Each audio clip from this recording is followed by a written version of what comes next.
انگریز جب ہندوستان کے اندر آیا اور 1857 کے بعد پورے ہندوستان کے اندر انگریز کا غلبہ ہو گیا اور مغلیہ سلطنت کا یہاں سے خاتمہ ہو گیا۔ اب سلطنت، حکومت اور بادشاہت ساری چیزیں اب انگریز کے پاس چلی گئی، اور اس وقت اس ملک کے اندر، اس خطے کے اندر دو طبقے پیدا ہوئے۔ ایک طبقہ وہ تھا جس نے انگریز کی غلامی کو قبول کرنے کو ترجیح دی، اور اس نے یہ تسلیم کر لیا کہ انگریز آنے والا، باہر سے مسلط ہونے والا استعمار ہی ہمارا بادشاہ ہے، اور ہم اس کے غلام ہیں اور ہم اس کے نوکر ہیں۔ اور یہ جو طبقہ ہے، اس نے انگریز کی غلامی کو قبول کرنے کے بعد، اس کی نوکری کرنے کے بعد،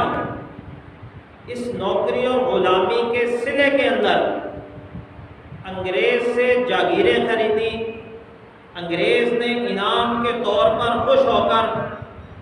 ان کی غلامی اور نوکری سے خوش ہو کر ان کو جاگیریں دی، ان کو خطابات دیے، ان کو بڑے بڑے وظیفے دیے، بہت سارا مال و دولت دیا، اور انہوں نے انگریز کی غلامی میں عافیت سمجھی۔ اور ایک طبقہ اور تھا، اس طبقے نے یہ طے کیا کہ ہم انگریز کے غلام نہیں ہیں اور ہم کبھی بھی انگریز کی غلامی کو قبول نہیں کریں گے۔ اور یہ دونوں طبقے چل رہے تھے ساتھ ساتھ، اور یہاں تک یہ جو طبقہ تھا جس نے انگریز کی غلامی کو قبول نہیں کیا، اس کی قیادت عموماً اول تو علماء نے کی، بعد میں دوسرے لوگ بھی اس میں شامل ہو گئے۔ تو 1947 کے اندر یہ انگریز اس ملک سے بھاگ گیا، اس خطے سے چلا گیا، اور اس کے نتیجے میں ہمیں ایک آزاد مملکت، ایک آزاد اسلامی ریاست ملی۔ اور پاکستان کے آزاد ہونے کے بعد پھر وہ دونوں طبقے یہاں پر جمع ہو گئے، جو آزادی سے پہلے انگریز کے غلام تھے وہ آزادی کے بعد بھی انگریز کے غلام رہے، اور جو آزادی سے پہلے انگریز کے باغی تھے وہ آزادی کے بعد بھی انگریز کے باغی رہے۔ یہ دونوں طبقے اب پاکستان میں آئے۔ تو پہلا طبقہ جو ہے جس نے انگریز کی غلامی کو قبول کیا تھا، وہ اقتدار پر قابض ہو گیا، کیونکہ اس کے پاس جاگیریں تھیں، اس کے پاس عہدے تھے، اس کے پاس خطاب تھے، اس کے پاس مال اور دولت تھی، اس کے پاس اثر و رسوخ تھا۔ تو یہ طبقہ پھر اسلامی سلطنت پر، اس مملکت پر جسے اسلام کے نام پر آزاد کیا تھا، اس پر دوبارہ وہی لوگ قابض ہو گئے جو انہوں نے انگریز کی غلامی کو قبول کیا ہوا تھا۔ اور جو لوگ انگریز کی غلامی کو قبول نہیں کرنا چاہتے تھے وہ پھر کھڑے ہو گئے اس کے مقابلے میں۔ تو ہوا یہ کہ جو لوگ پہلے غلام تھے، چونکہ وہ اقتدار پر قابض ہوئے، تو ان کی وجہ سے سارا نظام پاکستان کے اندر آج بھی وہی ہے جو انگریز دے گیا تھا۔ ہمارا عدالتی نظام آج بھی وہی برٹش، انگریز، برطانیہ کا دیا ہوا نظام ہے۔ ہم آج تک اپنے عدالتی نظام کو اسلامی نظام میں نہیں بدل سکے۔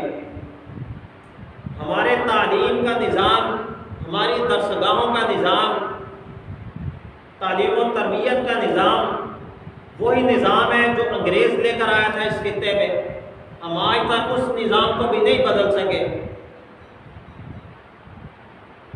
اسی طرح جتنی بھی چیزیں انگریز اپنے ساتھ لایا تھا، آج ہم پھر انہی چیزوں کے زیر سایہ ہم مجبور ہیں۔ لیکن جو طبقہ پہلے انگریز کے خلاف کھڑا تھا آزادی کے لیے، وہ طبقہ آج بھی انگریز کے خلاف کھڑا ہے، انگریز کے دیے ہوئے نظام سے آزادی کے لیے۔ تو ہم نے انگریز سے جیسے آزادی حاصل کی ہے، ہم انگریز کے دیے ہوئے نظام سے بھی انشاءاللہ ایک دن آزادی حاصل کریں گے۔ اور آج بھی ہمارے وہی علماء جو کل انگریز کے مقابلے میں کھڑے تھے وہ آج بھی انگریز کے مقابلے میں کھڑے ہیں، جنہوں نے کل انگریز کے نظام کے خلاف آواز اٹھائی تھی وہ آج بھی انگریز کے نظام کے خلاف آواز میدان میں اٹھا رہے ہیں۔ اور انشاءاللہ آج نہیں تو کل ہم نہ دیکھیں گے تو ہماری نسلیں ضرور دیکھیں گی کہ اس ملک کے اندر جو ملک اسلام کے نام پر بنا، جو ملک لا الہ الا اللہ کے نعرے پر بنا، جو ملک اس اساس اور بنیاد پر بنا کہ اس کے اندر اسلام کا نام لیا جائے گا، اس کے اندر قرآن و سنت کی حکمرانی ہوگی۔ ہم ایک ایسی ریاست چاہتے ہیں جس ریاست کے اندر اسلام کا دیا ہوا مکمل نظام نافذ ہو۔ اس نعرے اور اس نظریے اور اس بنیاد پر یہ حاصل ہونے والا ملک اگر آج انگریز کے نظریے اور انگریز کے دیے ہوئے نظام کے زیر سایہ ہے اور اس کے دیے ہوئے نظام کے زیر تسلط ہے تو انشاءاللہ یہ کوشش جاری ہے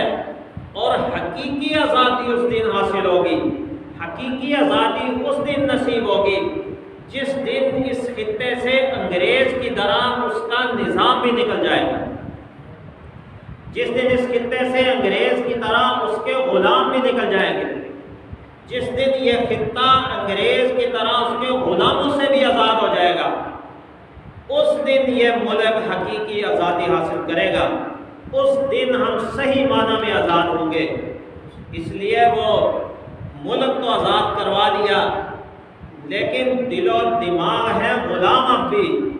غلط ہے ساقی یہ تیرا نعرہ کہ بدل گیا ہے نظام محفل، وہی شکستہ سی بوتلیں، وہی کوہنا سے جام اب بھی، وہی نظام، وہی رویے، وہی سارا کچھ، تو پھر آزادی کدھر ہے؟ تو خطہ آزاد ہو چکا ہے، سرزمین انگریزوں سے آزاد ہو چکی ہے، اب نظام کی آزادی کی جنگ ہے،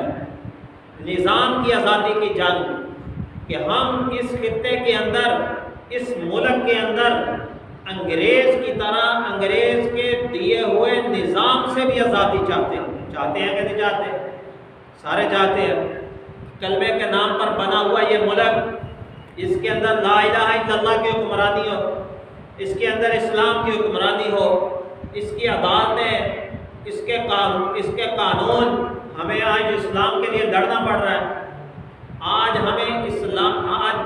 سود اسلام میں حرام ہے اور اس سود کے لیے 80 سال سے لڑ رہے ہیں، سود سے جان نہیں چھوٹ رہی۔ یہ سود کون لایا اس خطے کے اندر؟ یہاں تو پہلے مسلمانوں کی حکمرانی تھی اور سود نہیں تھا، یہاں تو بڑی خوشحالی تھی سود سے پہلے۔ انگریز لایا یہ سودی معیشت، آج ہم اس سے آزادی کی جنگ لڑ رہے ہیں۔ ہم اس خطے کے اندر اسلام کے نفاذ کی جنگ لڑ رہے ہیں اور ہم یہ بات بڑے فخر سے کہتے ہیں کہ الحمدللہ ہم آج بھی ان لوگوں کی صف میں ہیں، ہم آج بھی ان علماء کے ساتھ ہیں، ہم آج بھی ان حریت پسندوں کے صف میں کھڑے ہیں جو کل بھی انگریز کے خلاف تھے اور انہوں نے کسی صورت انگریز کی غلامی کو قبول نہیں کیا، وہ آج بھی انگریز کے خلاف ہیں، انگریز کے دیے ہوئے نظام کو قبول نہیں کرتے اور اس کے خلاف اپنی جدوجہد کو آج بھی جاری رکھے ہوئے۔ جس طرح انہوں نے آزادی سے پہلے اپنی جانیں دینے سے دریغ نہیں کیا تھا، اپنے خون کے نذرانے پیش کرنے سے دریغ نہیں کیا تھا اور آزادی کے لیے انہوں نے اپنا سب کچھ تج کر دیا تھا، سب کچھ لٹا دیا تھا، وہ حضرات، وہ علماء، وہ حریت پسند قافلہ، وہ لوگ آج بھی میدان میں کھڑے ہیں اور آج بھی انگریز کے نظام کے خلاف وہ ہر قسم کی قربانی دے رہے ہیں اور ہر قسم کی قربانی دینے کو تیار کھڑے ہیں اور اس کے لیے لڑ رہے ہیں۔ اور انشاءاللہ ایک دن آئے گا کہ ان شہداء اور ان جدوجہد اور ان قربانیوں کے نتیجے میں ہم اس دھرتی کے اندر، ہم اس خطے کے اندر، ہم اس سرزمین کے اندر انشاءاللہ اسلام کو دیکھیں گے، اسلام کو تخت پر دیکھیں گے، اسلام کو اسمبلی میں دیکھیں گے، اور اسلام کے نظام کو اس کی سربراہی میں دیکھیں گے، اور انشاءاللہ ہم دیکھیں گے۔ تو یہ بات آپ ذہن میں رکھیں۔